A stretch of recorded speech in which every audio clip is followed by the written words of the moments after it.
every time I walk out, it fundamentally changes my day because I'm like, that's right. Yeah. Something bigger than myself. Yeah. Something bigger than myself. Mm-hmm. And the payback is so huge. It's huge.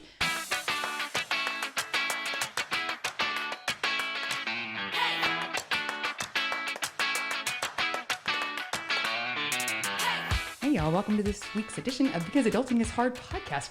We are here with my friend Mandy Benedicts, and we're going to be talking about mentoring specifically in Pearland ISD. But you have some other things that go along with mentoring. So give me the title of what you are in Pearland again. So my work title is mentor specialist. Mentor specialist is what she is. But we actually have a lot of history. So we're going to start a little bit further back on where we were, and then we are going to get into the Rise Mentor program, is what your role in Pearland is currently. So we originally met at Rogers Middle School. Yeah. I opened Rogers Middle School, that's in Pearland ISD, in 2003. You started working there in 2004. And from there, we've done lots of great things. Yes. So let's start from there. Yeah, I mean, crazy. Here we are, right? Still using our voices, 16 years later. Yeah. So we met. Yeah, I was teaching at Rogers Middle School, but and I've been in the district for 16 years. My role has changed throughout that. So specifically with Rise Mentoring in the spring of 2015, I was approached because we had 3 suicides in a 5-month period in the school in our district. And not high school kids. No, not even all high school kids. Not even right? all high school kids. So now this certainly wasn't a Pearland problem. It's a national, epidemic. And as you know, with all things in history, it generally takes something really tragic and loud, as we're experiencing now, right. To move people into action. And so our district came together, and one of the things that came out of our district, led by our superintendent, he brought all the admin together and said, what are we missing? And that's part of something that is the reason why I wanted to talk to you, because Pearland ISD was very, very ahead of the curve in their innovation on how to approach this. Yes, they had 3 suicides, so they were kind of reacting responsive. I mean, like responding to it.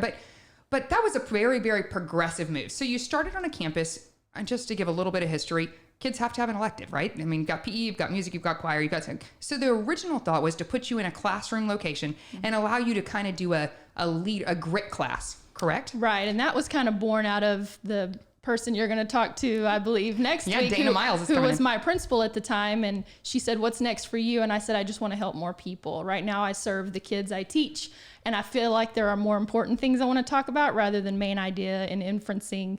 And so I was just feeling the itch. And you came to the table with a lot of background in camp and camp leadership. And I remember us talking a long time back, you really wanted to do some empowerment of teachers.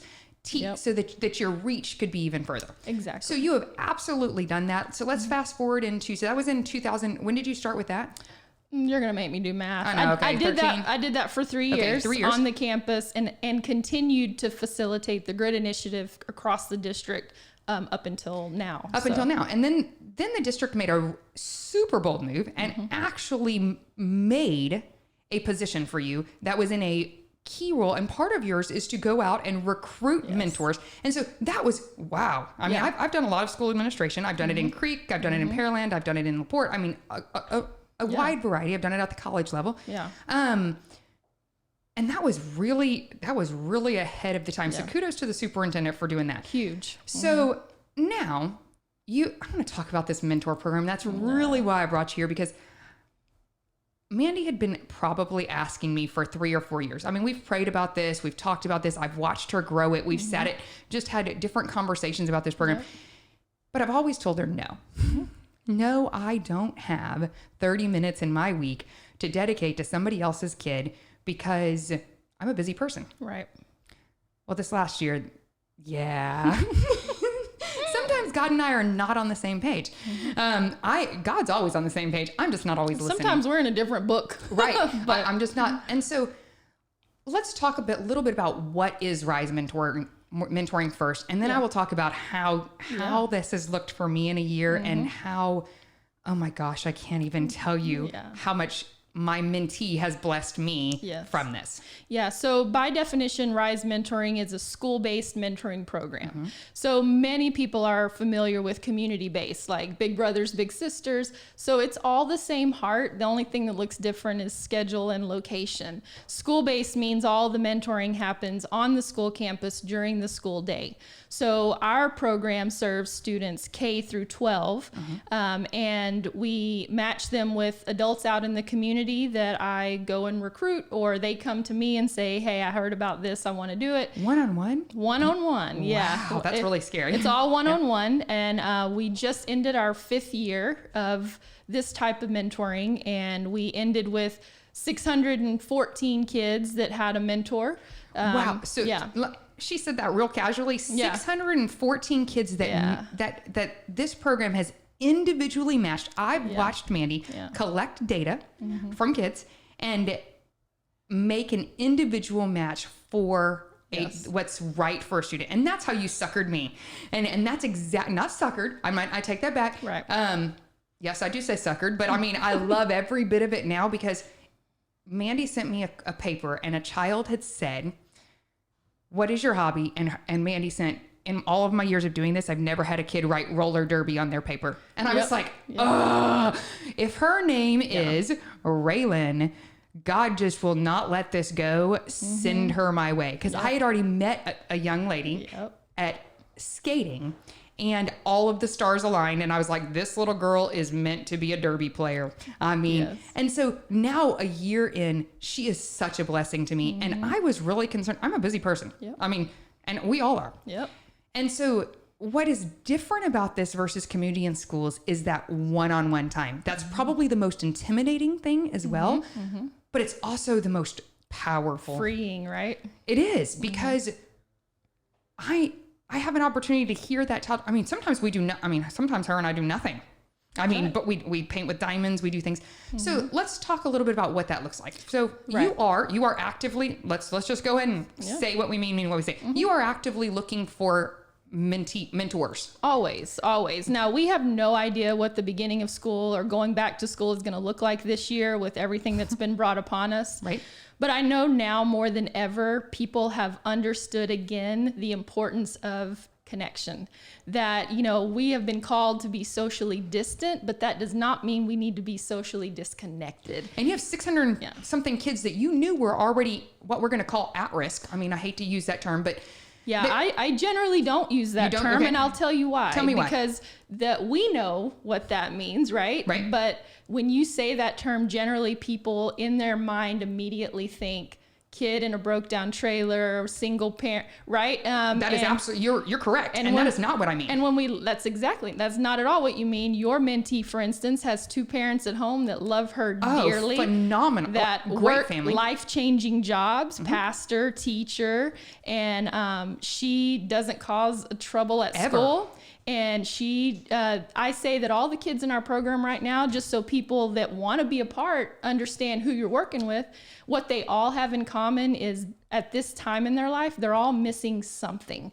Some of them are missing a belief in themselves, which I think might have been part of where Raylan stood, right? Just a confidence in who she was. And some of them are missing significant people in their life. They've lost a parent or a sibling or a grandparent that meant a lot to them. Some of them are new to Pearland. That alone puts you in a vulnerable category when you're new to school. So all of our kids fall into that category. That's a much better way to... Does that put them at risk? 100%. I just don't, I try very hard to erase the stereotype that the only kids that benefit from this are kids who fit everybody else's idea of at risk. And that is it, because you're right. The educator in me can use that term back and forth, but it does have a negative connotation in it if you don't think, if you don't know where it's going. So one of the things, there are different ways that people do this. I mean, I speak to my mentee by text. I talk with her mom. We do all kinds of things after we've developed a relationship, but that's not what's required for this. It's actually very, very simple.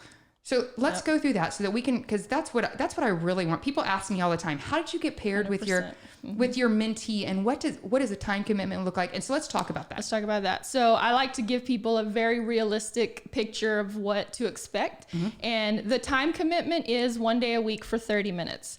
Our mentoring goes from 7:30 in the morning if you're mentoring a high school kid, because they start so early in yeah. Pearland, up until about 3 o'clock in the afternoon. So when I initially match you, the mentor gets to tell me on their application, these are the days and blocks of time that I'm available. From there, I can find a kid who fits that schedule, but also fits you in some way, right?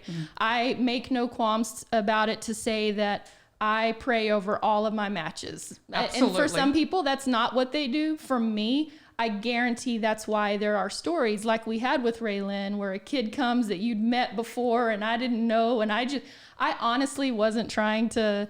Oh, I know you I weren't. was literally just like, oh my gosh, I know you'll appreciate this. But God had already told me, I mean, somebody had dropped off a pair of skates that fit this child already. Like, I mean, a random stranger Yep. came by the Funky Monkey, knew that I was in roller derby, and said, I'm not using my skates anymore. Can you find these a good home? So then 2 weeks later, I'm like, hey, I think I've got some skates for you. I know you hate the rink skates. Can we try them? And they fit. And then you send me a message. I'm like, okay, God, you can't make it any. We talk about the billboards, you know, God, I need a billboard. Well, there's my billboard. So for me, it was kind of the first time actually I had absolutely no idea I had butterflies in my stomach. I was probably a little sick, you know, I mean, had that anxious. So I took what I knew. I knew that on the piece of paper, she liked roller derby. So I took a pair of skates and we we took the bearings out of those suckers. We got our hands all greasy. We probably said 6 words to each other the whole time because she was just as nervous as I was. But then she went home and did it on her own skates. So I was so Beautiful. excited. Empowerment of, so 30 minutes once a week. Yeah. And it's activity. And it's flexible. It's flexible. It's flexible. And on each campus, I've even found that some days when I'm just going to say shitting the bed. I don't know. When I am not having a good day and I am not prepared for I think there's a box there and at each campus that I can walk in and there's games in there. There's Uno, there's little things. It's my get out of jail for free. And I give myself credit for saying, I've checked this box and every time I walk out, it fundamentally changes my day because I'm like, that's right. Yeah. something bigger than myself, Yeah. something bigger than myself. And the payback is so Huge. It's huge. So, and not everybody, let's be honest, not everybody has a out of the gate wonderful match with their Oh, yeah. and so what is the commitment period that you're committing to when you sign up with for So, this? well, and I'm so glad, let me just back up a little Okay. bit. I'm so glad you brought up what that 30 minutes looks like. So many people, I think, are fearful of it because they think they have to have a very well-rounded conversation with all the answers to problems that kids have today that we know nothing about. And the reality of it is, if you think about any friendship you've ever started, because that's what we're asking you to do, is build a friendship. The friendship is the bridge. Correct. So that we can help bridge them to those other things in their life, you know, that we know that they deserve, right? And so with that being said, I mean, I think of all friends I've ever made that became great friends, we didn't start off having life-changing conversations. It was a building up to that space, right? And so activity makes people feel more comfortable. So we find out ahead of time from the kids, what are the things you want to do with a mentor? They literally will tell us, play games, they have a checklist. They do. They don't even have to think about it. Legos, throw the football, basketball. So when you go in, you know all of that. I tell you everything I know about the kid before you meet them. You don't go in blind and they don't go in blind because they have to agree to it before we even move forward. If a parent calls and says, I want my kid in this, that's one step, but it's not the final step because if the kid is resistant, this type of relationship will not work.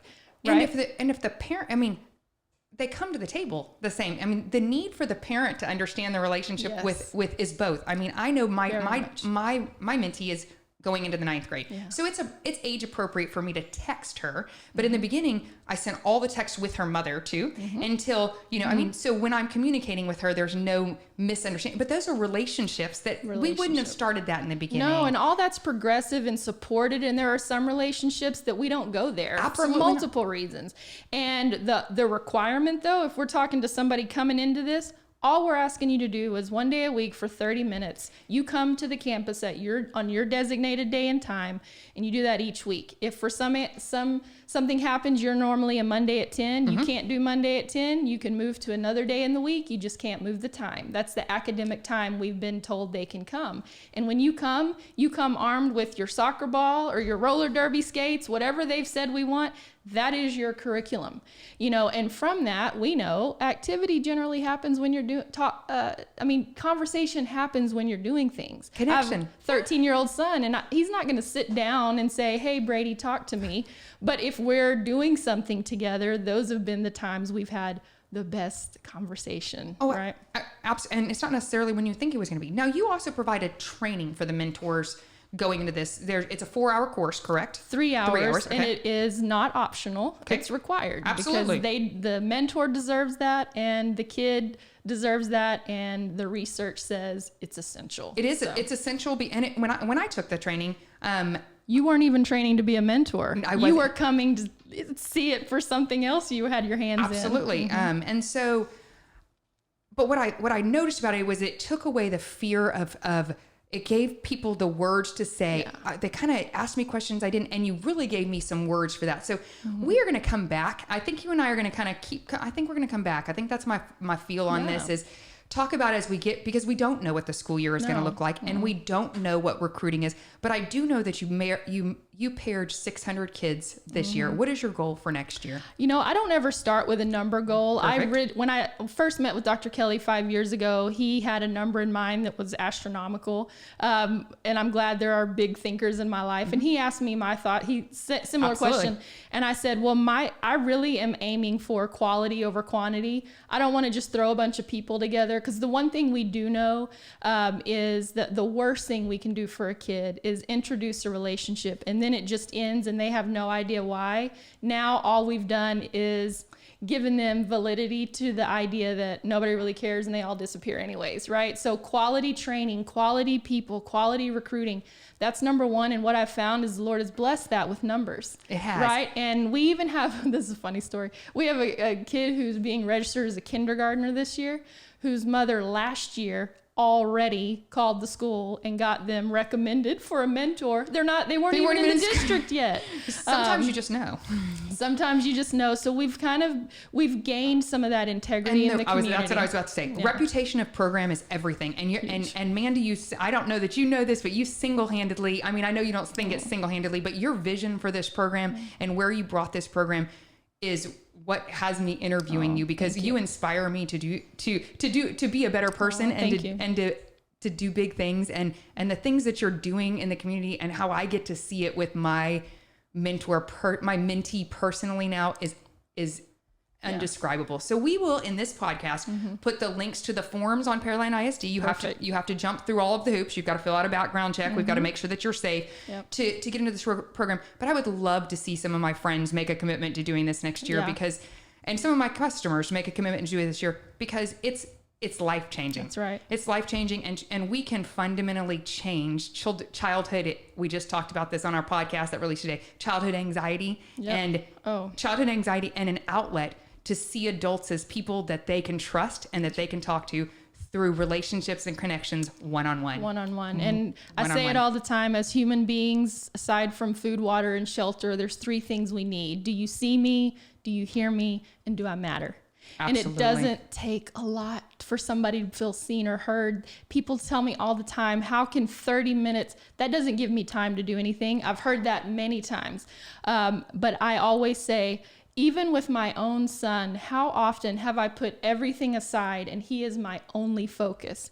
The difference is, there are people, I can work in an office with people for 8 hours and have a very surface relationship.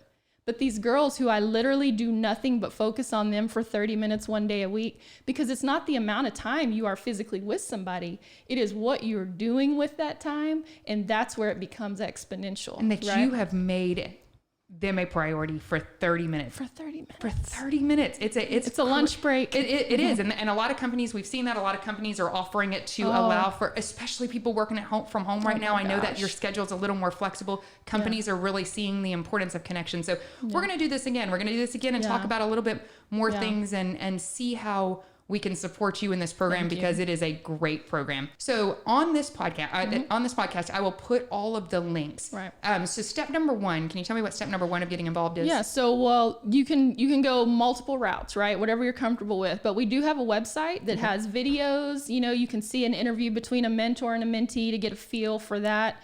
But on that in that website, you'll put in there, but it's Absolutely. very easy. It's just pearlandisd.org/mentoring. Okay. Very easy. Pretty easy. And there's a link, a quick link that says how to become a mentor. And that's where you'll see the application and the background check. And then we don't have any of the trainings up yet, of course, because honestly, the reality is maybe we don't make any new matches in the fall because we don't know if they'll let volunteers on. But what I do know is I already have about 27 kids I know the numbers, about 27 kids that were left over last year that I was not able to match because I ran out of adults who were willing to say yes. Is there a particular, I hate to ask this question, but it's a necessity in this question. Is there a particular male, female demographic that you're looking for with mentors in particular? We always are short on men. Always. Every year of those 27, every single one of them were boys whose parents or the kid specifically asked for a man. Absolutely. We do have women that we've matched with boys in elementary or middle school, and those are just women who've said, I raised boys, I'm comfortable with boys, Right. I can do that. And it's a boy who either has mom and dad at home or they're missing the mom in their life, right? So that made sense. I never match a boy with a female. Because I have too many, I never match a male mentor with a female mentee. I have too many boys and not enough men ever anyways. So I guess if I had to say a particular group that I am always short, it's men. But I always tell women, I need you to, because they're starting to listen and they're starting to see that there are lots of girls. I know you're big on empowering girls.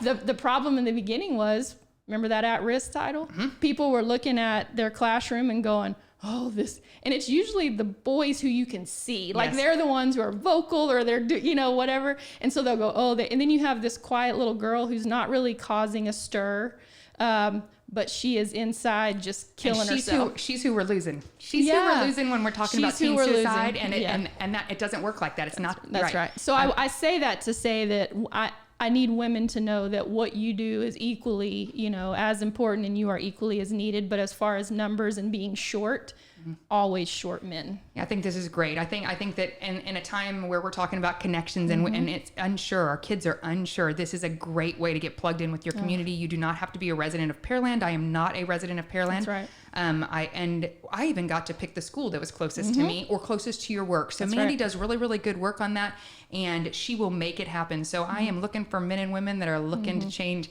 Give a little bit of yourself to invest in our children. That's right. Yeah. Thank you. Thank you. And that is it for this week, edition of Because Adulting is Hard. And remember to live happier because adulting is hard, and pay it forward. Look into mentoring because it's a thing. It's something we should be doing. Awesome. Thank you. Thanks, Mandy.